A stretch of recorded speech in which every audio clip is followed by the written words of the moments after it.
سلام. امروز من میخواستم خودت درباره وی صحبت کنم. پیامی این پیام رحمانوف نمیدونم با زیوییان بود، پیام رحمانوف با جبر دیدگان دیسرنت بود یا یک فتوا بود که در یک چند بند بیوسته شخصا خودت را و در مجموع نهضت اسلام را و بسیار عیب‌ها گناهکار کرد و البته جامعه تاجیکستان شاید واکنش رو انتظار باشد. البته خودم هم گفتنی های زیاده دارم در نسبت این بنام پیام رحمانوف. قانونشکنی های لفظی که خودش به اون رو داد، لیکن اول میخواستم واکنش خودت رو فهمم که در این مورد چی گفتنی داری. یعنی رحمانوف گفته استوده است که یک اتهام برای وی اتهام این است، اتهام سنگین است که نهضت همش شیعه شده است. گویا این شیعه خیلی که یک وقت هلالی رو متهم کردند و سنگسار کردند، گویا شیعه برای من شخصا که خودم بیگانه از این نیستم، برای خودم این یک تحقیر است. یعنی شیعه بودن این جرم بوده است در کشور. من این نفهمیدم. اگر هم گویند که ما اسماعیلیان رو در نظر نداشتیم، من به تمام شیعیان و به تمام 4 مکتب اهل سنت احترام قائل هستم و هر یک از این مکتب رو اگر چنین تحقیر کنم، من تحقیر شخصی میشکنم. شما در این مورد چی گفتن؟ به نام خداوند بخشنده و مهربان. واقعا بسیار یک فرصت خوب است علی. ما که هر روز در ورشوا نیستیم تا این صحبت ها انجام شود. من به این نظر هستم که وقتی اون رسیده است که یک کم بیش اطراف این موضوع ها صحبت های بیشتر شود و صحبت های غیر رسمی، تا اینکه هم مردم از دیدگاه و نظرهای ما آگاه باشند و هم بتوانیم ما بعضی مسائلی که واقعا مسائل داغ جامعه هستند بحث و بررسی کنیم. چون فضا این طور شده است که یک طرف هر چی دلش بخواهد میگوید، هر کاری که دلش بخواهد میگوید و سوء استفاده میکنن از این خاموشی و صبر و تحمل مردم در مجموع، با خصوص کسانی که نسبت آنها تهمت میشود. البته سوال شما درباره آن که این چی بود؟ امر معروف بود؟ این نصیحت بود؟ آیا این همدلی با در ناخونک جبریدگان دیسرنت بود یا هر چی باشد؟ مهم نیست. مهم این است که این یک فرصت نوبتی بود برای تهمت بیشتر کردن به ملت، به مردم و تکرار همون حرفایی که قبلا میگفتم. عادت شده است دیگر به هر مناسبتی که هست، اون فرق نمیکند خواه سال نوی میلادی است، سال نوی شرقی هست، مثل نوروز، رمضان هست، عید کنستوچی هست، برای اونا مهم دیگر این است که یک فرصت پیدا کنند و تهمت‌های نوبتی و تحقیرها و دروغ‌های نوبتی خود را بالای ملت، بالای مخالفین خود پرتویند. و من خیلی تعجب کردم که مثلا وقتی که به خاطر عید رمضان با مردم صحبت می شود، حالا مردم کی هست فرق نمی‌کند، شاید جامعه کشور هست، جایی هستند یا هر کی باشد، اما رمضان یک ماه عبادت است، مغفرت است، یک دیگر بخشی هست. و عجیبش این است که در صحبت ها و جمله ها با این ساختکاری ها همیشه مردم رو به سخاوتمندی و به یک دیگر بخشی و پاک کردن قلب ها دعوت میکند، ولی در جمله اولش خودش آغاز میکند به تهمت کردن، به تفریق اندازی، به فتنه اندازی، به جدا کردن ملت به مذهب ها و یعنی حرفای میزند که مخالفی اون حرفای نوشته شده است. البته اون چیزی که براش می نویسن تیار میکنن یک حرفای سفته شده از طرف مشاوران آماده شده است، ولی بعدا وقتی خودش حرفی دل خود رو میزند یک حرفای واقعی رو میزند که چهره اصلی خود رو آشکار میکند که پر از فتنه و دروغ و کینه هست. ببینید برای منم تعجب آور بود که حالا این آقا به حیث کی دارد این حرف رو میزند. اصلا یک نفری که نه پروای شیعه دارد، نه پروای سنی دارد، نه اصلا پروای دین دارد. زمان بود درباره زردشتی صحبت میکنند. اگر لازم باشد یک روز حنفی است، یک روز آریایی است، یک روز زردشتی است، یک روز شیعه است، یک روز سنی هست. گاه با ایران، گاه با سعودی، گاه با امریکا، گاه با روسیه. چون وقتی که منفیت و قدرت محور قرار میگیرد دیگر برای او مهم نیست که این ارزش‌ها چی میگن، مهم که این ارزش‌ها رو استفاده برد. و حالا این نیست که ایشان پشتیبان از اهل سنت و جماعت باشد، اصلا با اهل سنت و جماعت کاری که ندارد. دیگر اون نفرایی که در زندان انداختن با نام سلفی و با نام نهضتی و با نام حزب تحریر، اونا که شیعه نبودن، اونا همش سنی هستند. مگر در چهار مذهب اهل سنت حجاب فرض نیست که علیه حجاب مبارزه میبرند؟ مگر رفتن جوانان و مردم به مسجد نماز جماعت خواندن واجب نیست؟ مگر در سرچشمه ما اهل سنت این وارد نیست که این نفری که خود را حامی سنی ها میدوند، حالا یا نگران از آن است که نهضت شیعه شده است یا کسی دیگر، مگر اونایی که زندان ها را پر کردن سنی نبودن؟ و اون همه مبارزه که علیه ارزش های اسلامی هست، مگر این علیه اهل سنت و جماعت نیست؟ حالا بالفرض اگر چند نفری هم حالا شیعه شده باشد، با گفت شما آیا مگر این در نزد قانونگذاری جمهوری تاجیکستان جنایت است؟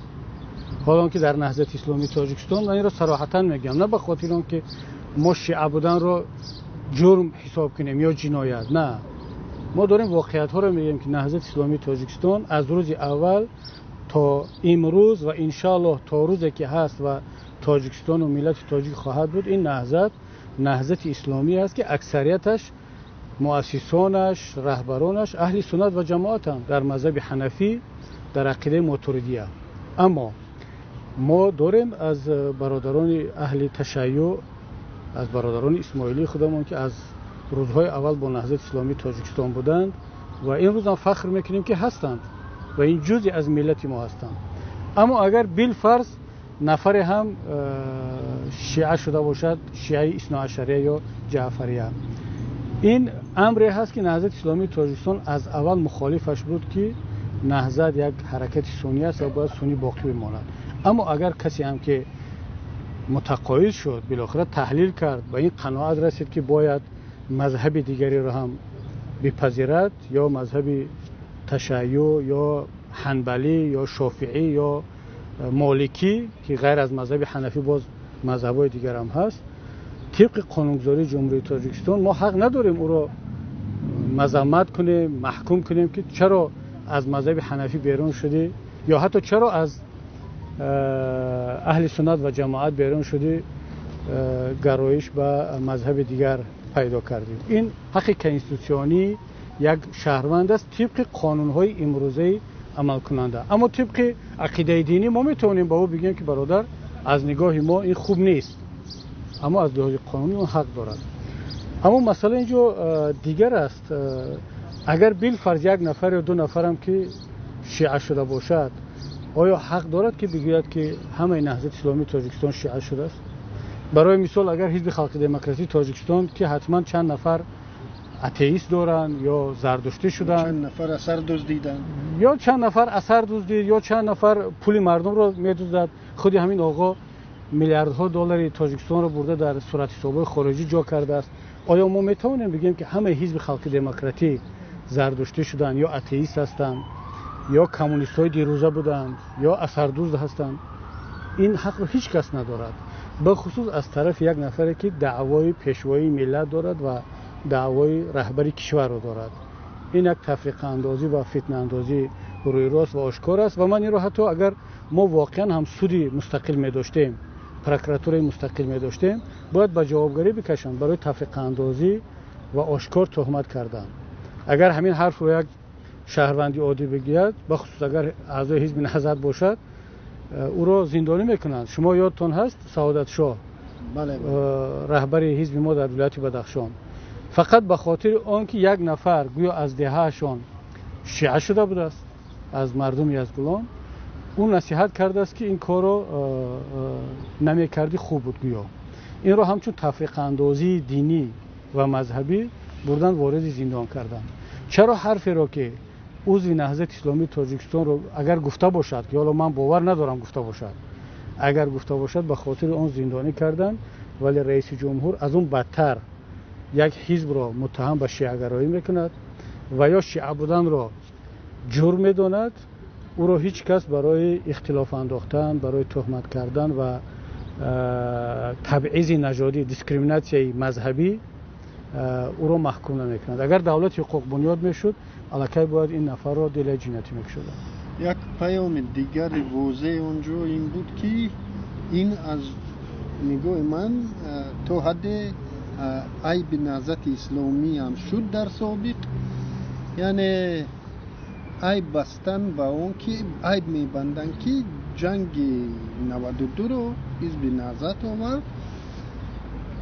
عیب نهضت در کجا شد که همون در سال 92 به میدان منطقه ها ریختن، نه حزب ها. و یکی از منطقه ها اگر قروتگین، رشت، غرم گویم خطا نکنیم، یعنی اونها خصوصیت فرق کننده شون اون بود که اونها از مذهب دفاع میکرد. و من بعد که وایها بعدتر تا سال 97 شاید عضو نهضت شدن، نهضت تاریخش رو گرفت 40 سال پیش و اینا همون عیب آوردند و بستن به نهضت که ویا اعضای نهضت ویا که به میدان شهیدان بودن که ما شهید اون بودیم، یگان نفر نمیگفت که ما نهضتیم.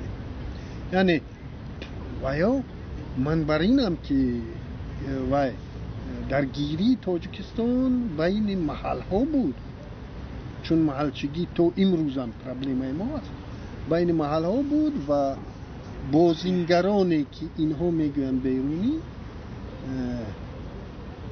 و این بیرونی ها رو یک گروه میبینن، در مقابلش من هم میگویم بازینگران بیرونی ولی تماما دیگر رو در نظر دارم. یعنی بازینگران بیرونی از این استفاده بردن و با خود ایشان قیام الدین همون روزها یکی از فعالترین مبلغان میدان شهیدان در خاطرم نیست که او گفته باشد که او نهضتی بود همون وقت. بعدتر البته همهشون به حزب نهضت گرویدن، لیکن تاریخ رو کمک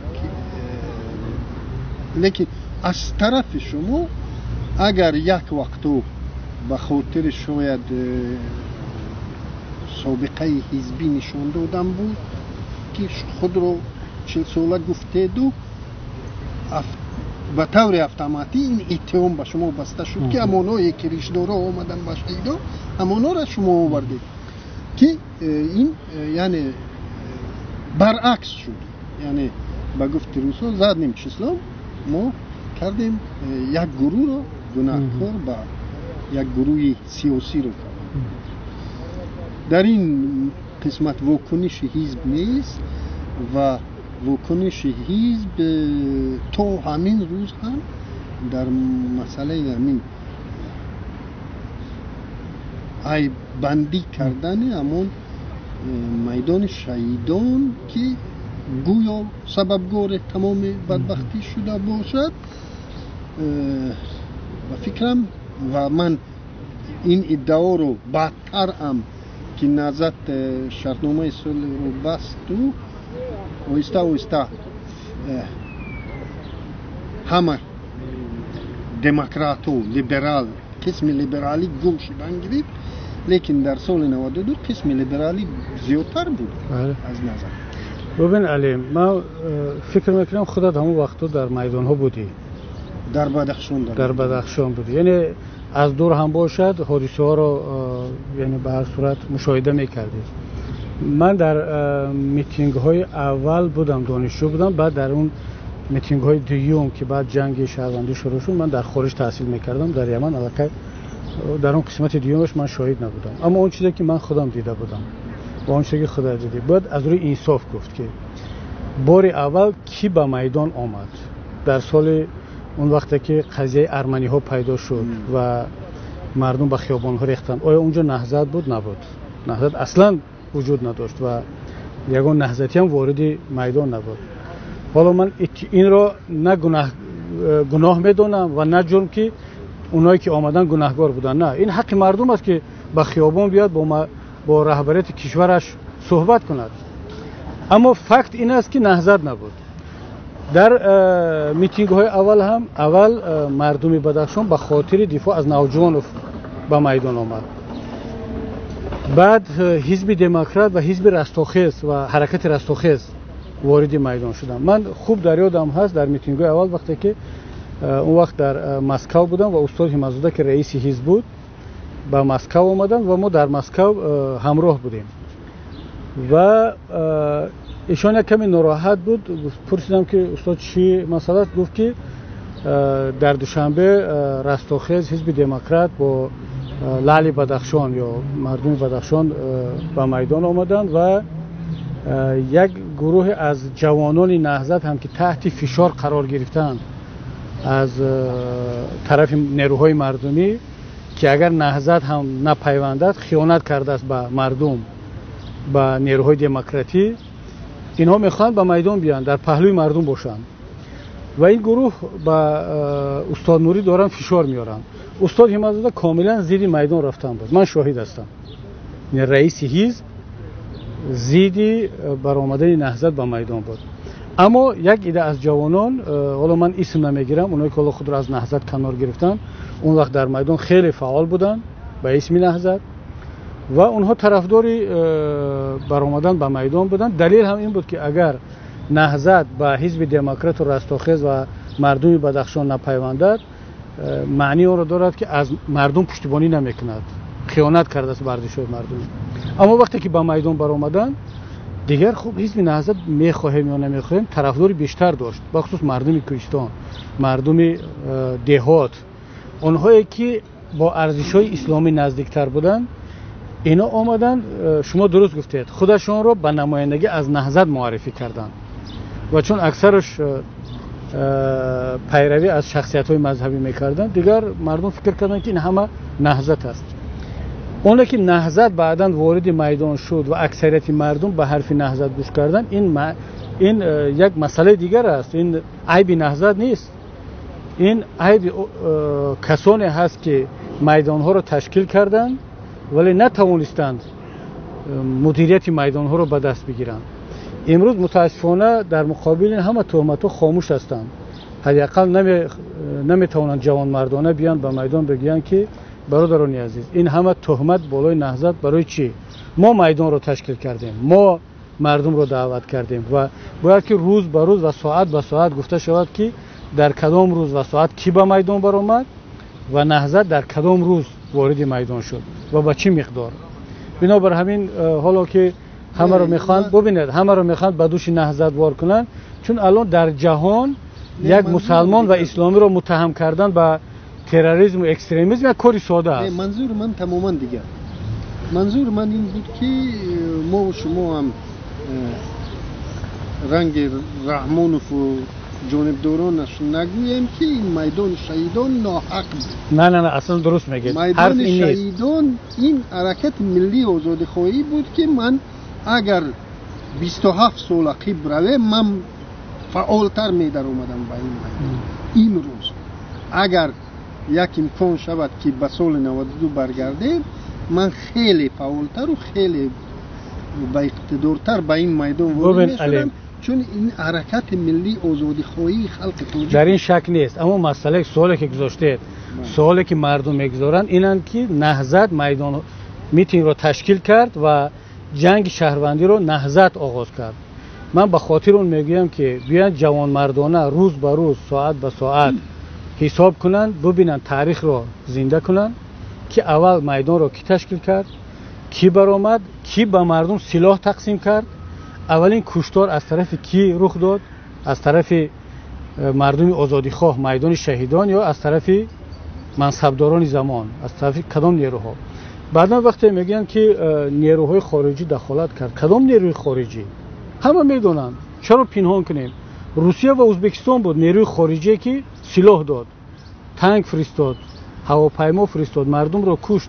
دیگر نیروی خارجی نبود. اگر کدام نیروی خارجی از امریکا، از ایران، از ترکیه، از عرب، از پاکستان، از هر کجای بود، در سطح شاید مشورت بود، در سطح شاید طرفداری مطبوعاتی بود. اما نیروی میدانی با هزارها سرباز، با تانک و توپ، نیروی خارجی ازبکستان و روسیه بود. این نه به معنی آن است که ما امروز حاکمیت امروزه ازبکستان و روسیه رو متهم کنیم، اما حقیقت رو باید گفت. گراچوف، کوزیروف، یلتسین، اون پالکونیک خدمات مخصوص روسیه که افسر وزارت دفاع ازبکستان بود، اونها در صحبتاشون آشکار گفتن که چیکار کردن، چه جنایت‌ها در تاجیکستان کردن. بنابراین ما بحث آن که میدان شهیدان حق بود یا نبود، این بحث رو از بحث آن که کی میدان رو اول شروع کرد باید جدا کنیم.